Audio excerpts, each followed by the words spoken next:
Hello, I'm TheZOMBIEJ. This is another debate video where we debate about Hero Factory and G1. Well, it's the other way around because G1 came first. So, this is a question that some people probably already know the answer to, but which one's better? Bionicle G1 or Hero Factory? Well, let's talk about them first. Bionicle G1 started in, well, production started in 1999.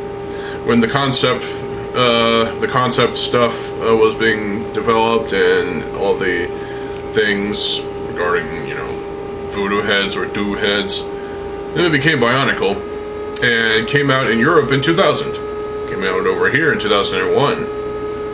So everybody started off with the McTorns. So it kind of spiraled off from there. And Bionicle became a culture more than anything else.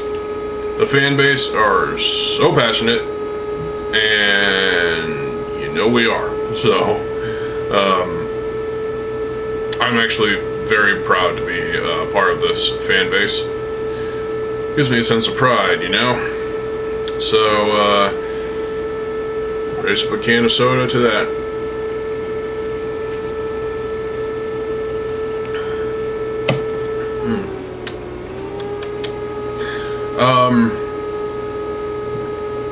So yeah, the G1 was really something that I resonated with. It was a story like no other. It really was. You can't consciously compare anything else to G1. It's literally impossible, and if you try, you're gonna fail. Because immediately your arguments will be invalid because, there's nothing like G1. There really isn't. Go ahead, try in the comment section below, I dare you. But, guaranteed, you won't. Yeah, no. The multimedia was definitely something that helped boost Bionicle's reputation and its impact on the market. And also on us fans. Books, comics, video games, apparel, movies, the sets themselves, posters, exclusives, Happy Meal stuff, even the stuff that you don't build, like the basically 2006, 2007, and 2008 all had Happy Meal style Bionicle figures that you can pose, but you can't really build them. So that's another element of Bionicle that was, it was kind of weird, but hey, you needed something for the Happy Meals.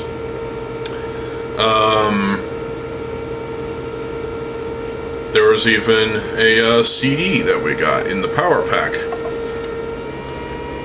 So, yeah. There was just so much. Video games. Be it web games or physical console games. Web animations. Just so much is out there. The multimedia for Bionicle cameras, backpacks, notebooks, shoes. There was so much of Bionicle. Trading card games, board games even. There was so much of Bionicle that it almost became like its own cult in on itself. Well, not really. It's a culture in on itself than some people would like to believe. It became popular, and some people may not resonate with that, but hey, Bionicle was something that was beloved by all of us, really. And while there were some, there were some people that kind of cry foul that it's not a true LEGO theme. Fuck you, it is a true LEGO theme. You can use system parts with Bionicle. An example being the classic stud. Use that, and it'll work. I don't have an example. Well, yeah, I do. Come here, Pohatu. That's just kind of a weak example because it's a G2 mod, but There you go. You got 2 studs. I mean, it's CCBS, but still. You can use a system with G1 parts and G2 parts. But we're focusing on G1, obviously. Graphic novels were the thing, too, that were compiling the comic books and adding in extra comics as well, so that's cool. There's just so much out there. It really was. Bionicle has a cult fan base, and it's unlike any fan base ever. Like, you can't compare us to any other fan base out there. Not even Slayer's fan base. I mean, come on. And that's in the music industry. So, it seemed like Bionicle was just destined to be successful. It really was. It was, it's what saved Lego from going completely bankrupt and probably, you know, dying, decaying. How else would they have been successful? If it wasn't for Bionicle, they wouldn't have been successful. They would have went down straight to the shitter, and they wouldn't be around today. Yeah, exactly. They wouldn't be around at all. We'd all probably moved on to Hasbro or something like that. Fucking Hasbro. That's a whole other ball of wax I could talk about in a separate video. I don't want to, but yeah. Now, when it came to Hero Factory, ooh, Lego replaced Bionicle G1 with Hero Factory in 2010 after Bionicle G1 ended with the Stars. While there were still some serials that were being, they were being worked on by Greg on his spare time, the main story arc was done. Makuta versus Montanui, it was done. Makuta was killed. Who's going to be the next enemy after that? Probably some leftover Skrull and Vorox, but Dark Hunters, probably. But after the Stars were released, we got the Ben 10 sets, and that was a whole other kettle of fish. But in the second half of 2010, we got Hero Factory. We build heroes. Oh boy. So when it started off, Hero Factory had Bionicle-like builds. Even the heroes, the 6 heroes, you know, the 3 rookies and the 3 pros, they kind of resembled Avmatoran or Agori builds. Shadow Matoran as well. Kind of. There was more to it, obviously, but with the armor and the cores, and it was just interesting. You know, these were okay for the most part. They were not great. In fact, I remember at one point I wanted to dump them all into a cardboard box, pour gasoline in that cardboard box, light it on fire, and there you go. But that would be a waste of parts, so I didn't do that. Yeah. And I still have 2 of them. I have Surge, some broken joints, and Bulk. So,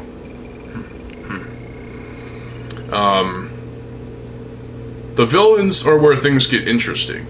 The 4 boxed villains, you know, the minions of, what's-his-face, Von Nebula. So you got Thunder, Corroder, Meltdown, and Explode. These looked cool. They had Bionicle-style builds in a way. For the 2 Titan characters, you had Rotor and Von Nebula, which also had Bionicle Titan-style builds. These were pretty good, actually. I mean, I hate the mask of Rotor, but at least Von Nebula had a recolor of Hydraxon's mask, so there you go. That's pretty cool. Also had a recolor of the Tridex pod, which was cool. I like that. Overall, this looked pretty good. Now, we got a couple of vehicles. Furno's motorcycle, and that version of Furno was kind of worthless. And the motorcycle was pretty good. I liked it. It had a Borak windscreen. The return of that. That was pretty cool. There was a dropship, which I never got the dropship. But I did see it at the minifig shop. Shout out to them. New in box. Way too expensive. No thank you. I'll just get it off of eBay for probably less than half. So it seemed like, set-wise, the Hero Factory was starting off pretty good. It even said from the makers of Bionicle down in the corner of one of the containers in the boxes. So you could easily make the connection. The story is where we have a problem. The story is dull, boring, simple, lame, retarded, ridiculous, silly, fun, goofy, cringy, and I didn't care for the story of Hero Factory. Now, over the years, I grew to accept it as a story. There were plot holes, obviously, like there were everywhere, but and a cliffhanger at the end of the Invasion from Below game. Well, the cinematics, at least. Oh boy. So the TV show existed. I also had a little pamphlet thing, a little cardstock book-like thing. I don't know what happened to it, but whatever. It's probably on Bricklink or eBay. The TV show, there were 4 episodes in 2010. Rise of the Rookies was with the 2010 DVD, and this is where we drew conclusions to what happened to the rest of the DVD deal with whatever Tinseltown Tunes, I guess. I don't know. You got Bionicle: The Legend Reborn, so they had to complete that DVD deal. So they gave us Rise of the Rookies in 2010, and in 2011 they gave us Savage Planet and Ordeal of Fire. Reversed that because Ordeal of Fire came first, and yeah. So that completed the DVD deal. But we didn't get Breakout or Brain Attack. No. In fact, we got bootleg version of that. You're better off just watching them on YouTube. So there were comics. There were comics, yes. They weren't that good. They were kind of okay, but they expanded the story a bit. But I personally didn't care about the comics for Hero Factory. I didn't care about the books either. Yes, there were books. So there was multimedia with Hero Factory. There was a live-action film that was in production. It was going to happen, but then it decided to go into production hell. Oh boy. So yeah, it never happened. No live-action Hero Factory film. We didn't get a live-action Bionicle film. So why should we get a live-action Hero Factory film, motherfuckers? I mean, come on. Nobody wants that. It would make more sense, considering there would be human characters that the heroes would have to save. But it would still be cringy as fuck. So, Hero Factory in 2011 is what kicked off CCBS. But that doesn't mean they should be labeled as Hero Factory parts, you bunch of asses. I mean, come on. They're not strictly Hero Factory parts. They started with Hero Factory, yes, but that doesn't make them strictly Hero Factory parts, you motherfuckers. The DC and Marvel superhero sets were also CCBS. And then came Legends of Chima for 2 waves. Although it's 1 wave over here versus in Europe, they had the fire and ice stuff. We didn't, so that sucks. I wanted to get Chi Sir Fangar, but that's another topic for another day.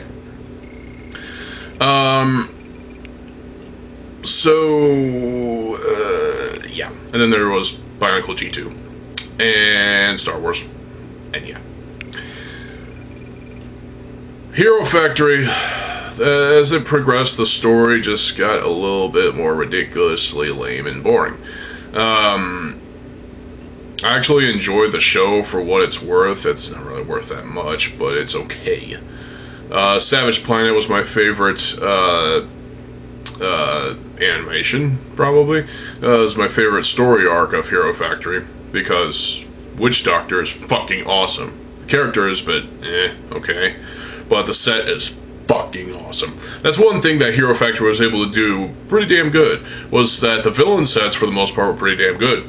Witch Doctor being the best. Fuck you if you disagree.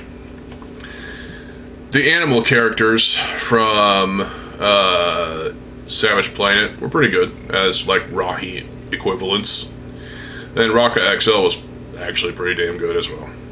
So the heroes for 2.0 and 3.0 were pretty good. This new building style CCBS was delivering in spades, and it really helped LEGO a lot, because people were getting into this, and rightfully so. You detractors think we shouldn't be getting into CCBS because it's not Bionicle G1 style? You are morons! Congratulations! Give yourself a pat on the back and get the fuck out of here. So, the only thing wrong with Hero Factory is really the story and the games. I mean, take it or leave it when it comes to the story, but the games were also kind of shit. I didn't like them at all. The Hero Recon Team thing was pretty cool. I did a video on that. Check that out. But, yeah. Breakout came along, and we got some cool villain sets. The Hero Factory sets with the heroes, we got all 9 heroes.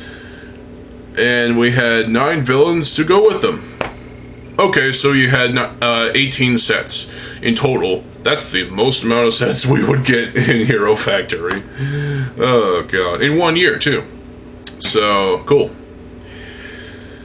It was another 2-part episode. Brain Attack, we got the best versions of the heroes. Yes, Furno was meme-worthy, and so was Stormer XL. But I like that version of Breeze. Yeah, I like the Brain Attack sets. They're pretty damn good. The creature animal things are pretty cool, too. Pyrox is a literal demon. He looks like a fucking demon from hell.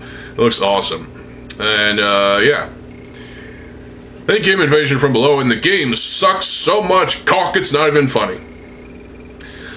Someone compiled the animation clips into 1 episode, and it doesn't even count as a fucking episode. The voice acting is so wrong. The voices for Furno are wrong, and so are for...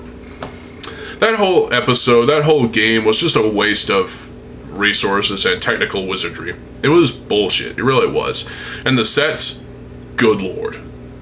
You look at the mechs, the machines from Hero Factory Invasion from Below, and you'll be disappointed.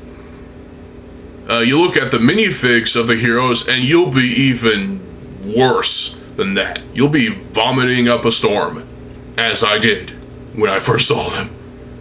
The creatures at least look pretty cool, and that big freaking Evo mech was pretty damn good as well, I think. Had problems, but still good. Decent mech. For a mech. Then Hero Factory ended. It lasted 5 years, so half the span of Bionicle G1. And if you grew up with Hero Factory, I understand, but really, G1 actually wins out on this one for me. Hero Factory, I used to hate it, like really hate it, but I liked CCBS enough to buy up all the sets, and there were some sets that I forgot, and I never got in the Invasion from Below sets, so, but, hey, what I did get, I enjoyed. And you know what? Last year I got Rawjaw for the first time. He was missing a piece, but I can fix that, no problem. So, Hero Factory, while the multimedia was not as iconic as Bionicle's multimedia, and the sets are not as good as Bionicle sets were for G1, there was still some fantastic stuff with Hero Factory. The show was corny, the show was cheesy, it was kind of lame, but I did enjoy it. Even now I enjoy it, because, you know, it's one of those shows that you go back to every so often, just because, you know, because you can.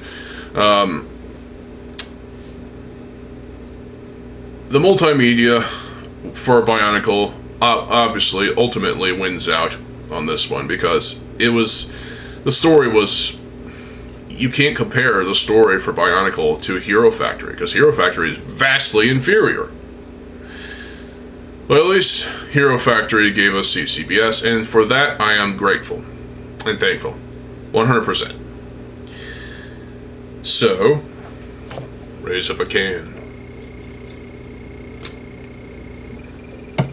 And you know what? Because of Hero Factory and other themes like Legends of Chima and DC and Marvel superheroes, we got Bionicle G2. Yeah. So, come back tomorrow, because I will have a debate video between Hero Factory and Bionicle G2. So, stay tuned for that. But overall, G1 definitely wins out as opposed to Hero Factory. And if you grew up loving Hero Factory, more power to you. But to be honest, you should go back to Bionicle G1 and, you know, take off the rose-tinted glasses and realize that, well, if it wasn't for Bionicle G1 or any of the other themes that came out during G1's run, we probably wouldn't have gotten Hero Factory. No. Without Bionicle, Hero Factory would have been just... it wouldn't have existed. No. Hell no. It really wouldn't have. So you have Bionicle to thank for Hero Factory's existence. And with that, I think we're done here. So I hope you all enjoyed this here debate video. I like doing these. Talking about, you know, the Bionicle, Hero Factory, and Bionicle G2. So we'll come we'll come back tomorrow for the third part of this sort of mini-series, I guess you can call it, of debate videos, where we will debate Bionicle G2 and Hero Factory. And you're not gonna want to miss that one, so get subscribed if you haven't already. And if you know any Hero Factory fans or Bionicle G1 fans, or if you yourself are a fan of both, well, this video is for you, and this 3-part series is for you. So share this video if you will, and yeah, take one more drink of soda before I close the video. This is Dr. Pepper Zero Sugar, best shit of all time.